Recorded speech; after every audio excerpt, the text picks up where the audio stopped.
Hello folks, welcome to my kitchen. My name is Emily. I am the registered dietitian here at Harvest Market, and I'm back with another delicious recipe.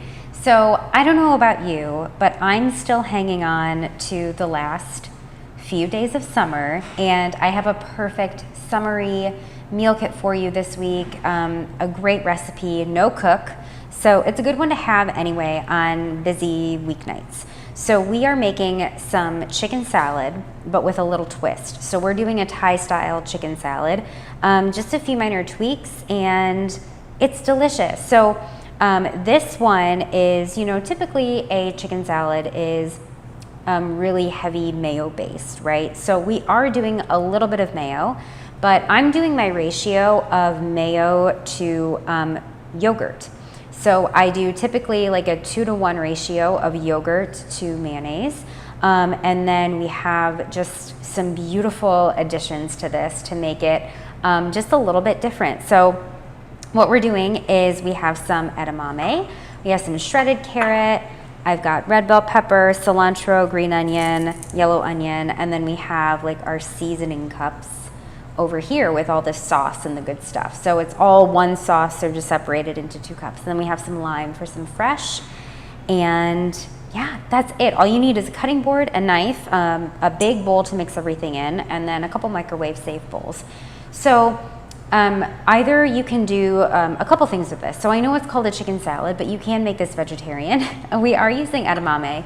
And I love edamame. So these are shelled soybeans, and they're a great source of protein. So I'm actually doing the vegetarian version today, which is just double the amount of edamame. And if you have chicken included in your kit, so the meal kit that I'm providing for you, the chicken is already cooked. It is frozen. And so what we want to do is heat that through. And so I know it kind of seems counterintuitive. If we're going to serve this cold, why do we heat it if it's fully cooked? So first things first, it's probably, if you're going to make it right away, it might still be frozen. And 2, I really think that heating up the chicken and then kind of letting everything come together and then refrigerate it for at least 10 minutes, up to overnight if you want to. The chicken really kind of soaks up all of the flavors. And to me, it just tastes better. So, Annie Hoozles, trust me, I promise I know what I'm doing. So, I have the edamame. What we're gonna do is actually steam this in the microwave. So we're gonna do this too, because it comes frozen as well, or really, really cold.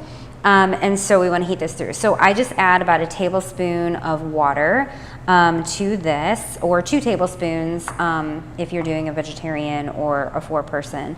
And then we're just going to cover it and microwave it for 1 to 2 minutes, just to kind of steam it a little bit. Okay, so I'm going to set that off to the side, and I'm going to microwave that here in a minute. But first, I'm going to go ahead and start to assemble everything else in my bowl. So I'm going to put the shredded carrot in here. I love this too because, oh my gosh, talk about color. It is just so stinking beautiful to look at and delicious to eat. So I'm gonna do red bell, and I'm going to, I like to do really, really long thin slices, and then we're gonna turn it and do a nice fine dice.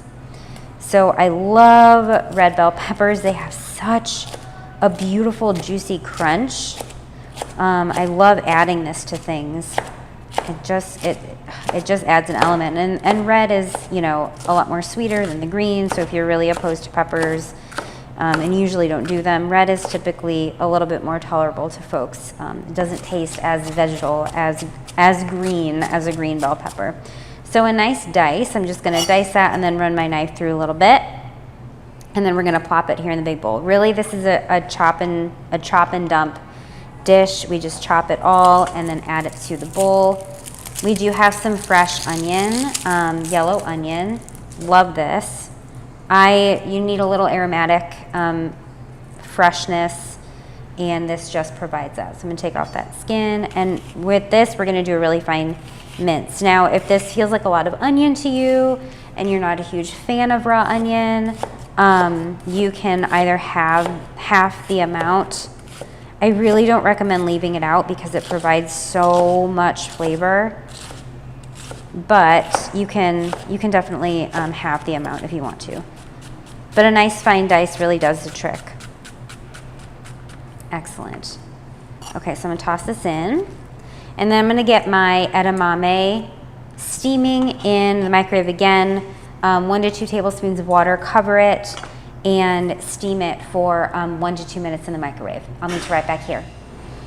Okay, edamame is out of the microwave, so that's good to go. Again, if you're doing chicken, after you put your chicken in the microwave, we're not gonna have to add anything to it. You don't have to add any water to it. But you will cover and microwave just for, again, 1 to 2 minutes until heated through.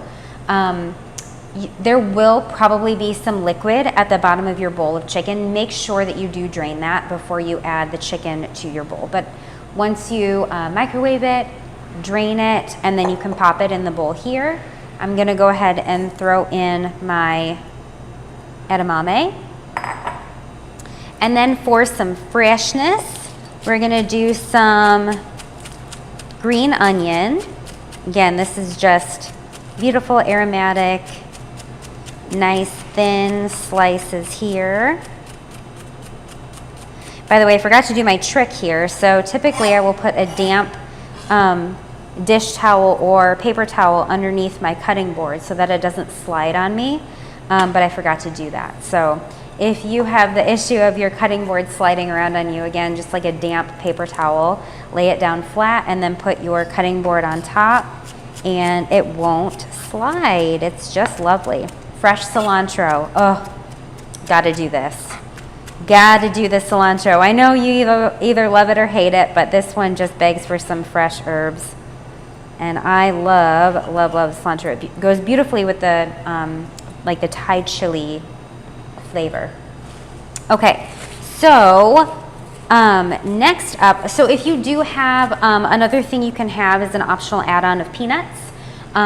Which I think is a lovely addition to this. So you can even dry toast them in a skillet if you want to kind of amp up the flavor a little bit. And that's simply just adding it to a skillet over medium heat, nothing else added to it. Just give it a few shakes. When you start to smell it, smell the toastiness of the nuts, they're done and you can just toss them right in. But you don't have to do that. You can skip the step. You can kind of crush them up if you want to, totally up to you. So we're gonna add our sauce. Now our sauce is separated into 2 parts, and that's just because I can only fit it in 2 different cups. So the first part is, mix number 1 is gonna be our mayo, yogurt, and red wine vinegar. The vinegar is really key in this. Red wine vinegar is great. It's so all-purpose. It gives that little bit of tang, lightens and brightens, and is just so beautiful. Make sure you scrape out all the good stuff with something like a butter knife. And then we have the liquid portion, or kind of sauce dressing mix number 2. And this one has the Thai sweet chili sauce, soy sauce, and just a little bit of pepper. Thai sweet chili, it doesn't have a ton of heat. I mean, it does have chili in there, but it's mostly mild. And I'm just using the Frank's Red Hot Thai chili sauce. And I need a spoon. Okay, got my spoon, and I also forgot to add lime juice, so I need to do that. And I'm gonna just add half of this lime, and then you can save the rest for